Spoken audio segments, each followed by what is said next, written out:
Hi everybody, and welcome back to Be Like Christ. In today's video, Matthew chapter 4, verse 23 through the end of the chapter.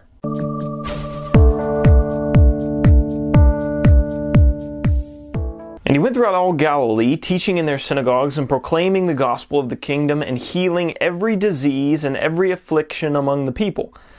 So his fame spread throughout all of Syria, and they brought him all the sick, those afflicted with various diseases and pains, those oppressed by demons, epileptics, paralytics, and he healed them. And great crowds followed him from Galilee and the Decapolis, and from Jerusalem and Judea, and from beyond Jordan. I really just want to make one observation from this text at the end of Matthew chapter 4, and that has to do with the great crowds that followed Jesus. So there are these huge crowds out following, and the reason is pretty clear. It's because these people had diseases that were affecting them in their day-to-day lives, and they wanted healing. The text talks about paralyzed people coming to be healed by Jesus, and that's not even something that we can do today. And if this was modern day, we'd still have people sparing no expense of money or of time to get to Jesus to heal themselves, because they were feeling the weight of their sickness and their disease.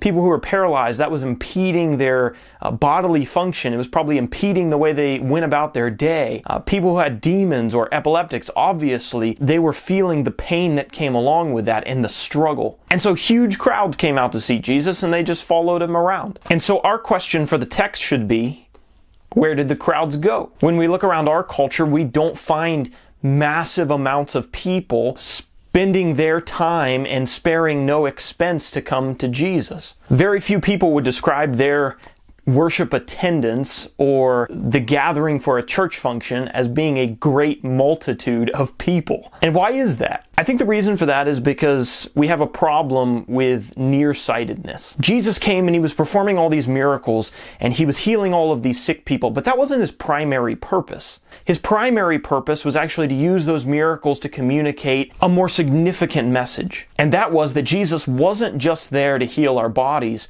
but also our souls. Physical disease was so obvious to these people, but he was trying to communicate to them that there was a spiritual disease that needed healing. And just like he could heal the physical, he could also heal the spiritual. But as we know, the multitudes didn't stick around all that long, and they ended up killing Jesus in the end. And the problem was that they could feel their physical infirmities right then and there. But Jesus was telling them that there were going to be consequences, eternal problems, if they didn't get their soul healed. But since they couldn't feel that pain right there in that moment, they didn't care about it. It's a lot like somebody who continues with really bad health habits because the consequences aren't on them right then. They don't have any major health problems right then, so they keep doing what they're doing. But then one day they go to their doctor and he hits them with this huge diagnosis, and that disease or health problem that they have is a result of not fixing all those bad habits in the past. Jesus comes saying, your body's sick, but what I'm here for is your soul. Your soul is sick.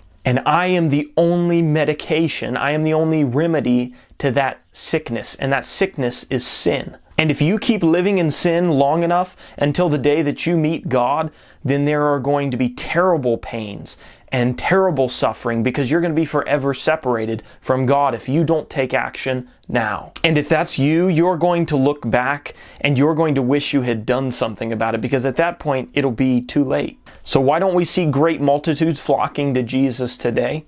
The reason is because most people just don't care. If they can't feel the consequences of sin right now, they're not going to bother changing their lives. But Jesus would encourage you, and I would encourage you, to take advantage of the medication now while it's still available.